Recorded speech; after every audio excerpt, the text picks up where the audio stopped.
জলপাইয়ের সময় এরকম সুন্দর লবণীয় আচার করবো না, তাই কি হয়? কে কে এরকম আমসত্ত্বের মতন জলপাইয়ের সত্ত্ব খেতে চান? দেখেন কত সুন্দর না। চলুন দেখি কিভাবে বানাবো। প্রথমে এই জলপাইগুলো সিদ্ধ করে এরকম আলু ভর্তার মতন ভর্তা করে নেবেন।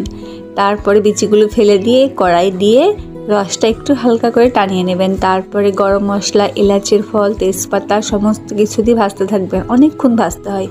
তারপরে সরিষার তেল পরিমাণ মতন দিয়ে দিবেন। তারপরে শুকনো মরিচ ভেজে গুঁড়ো করে রাখবেন, শুকনো মরিচ ভাজা দিবেন, পাঁচফোড়ন দিবেন ভেজে গুঁড়ো করে। সমস্ত মশলা দিয়ে সুন্দর করে নাড়তে থাকবেন। যত নাড়বেন তত আচার সুন্দর হবে।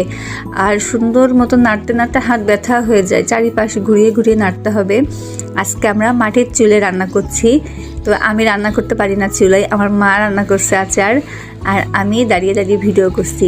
অনেকক্ষণ নাড়তে হয়। স্বাদ মতো নুন দিয়ে দিবেন, দিয়ে সুন্দর করে নাড়বেন। যত নাড়বেন তত আচারটা সুন্দর আটবে। তারপরে আপনার স্বাদ মতন আপনি চিনি দিয়ে দিবেন, যতটুকু চিনি আপনি খেতে পছন্দ করেন আর কি। আচারে টক টক ঝাল ঝাল লাগবে, মিষ্টি মিষ্টি ভালো লাগবে।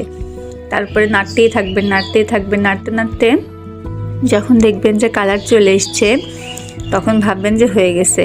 আমি আচারটা বানিয়েছি অনেক আগে, এখন ভয়েস দিতে যে আমার জিভে মনে হচ্ছে পানি চলে আসলো। জলপাই যখন প্রথম ওঠে তখন বানিয়েছি। তারপরে আমি একটু খেয়ে দেখলাম যে না, চিনি একটু কম হয়েছে, পরে আবার একটু চিনি দিয়ে দিলাম।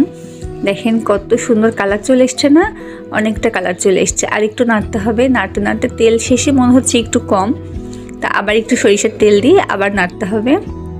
নাড়তে নাড়তে ভাজা ভাজা হয়ে যখন তেলটা মাখো মাখো হয়ে যাবে, আচারের কালারটাও চলে আসবে নামানোর আগে, তখন আবার একটু ভেজে গুঁড়ো করে রাখা পাঁচফোড়ন, মরিচের গুঁড়া এগুলা দিয়ে দিবেন। তাহলে গ্রানটা সুন্দর আসবে, বাসনা সুন্দর হবে। তারপর দেখেন আমরা দুইটা বড় বড় প্লেট নিয়েছি, দুইটা বারকোশ প্লেট মতন করে নিয়ে ওতে আমরা ঢেলে দিয়েছি, দিয়ে ছাদে শুকাইতে দিয়েছি। 3-4 দিন সুন্দর মতো শুকায়ে এপিট ওপিট তারপরে কেটে নিয়েছি, নিয়ে এখন বয়াম ভরে রেখে দেবো। এটা যে বানিয়ে খেতে এত মজা, আপনারা একদিন বানিয়ে। ধন্যবাদ।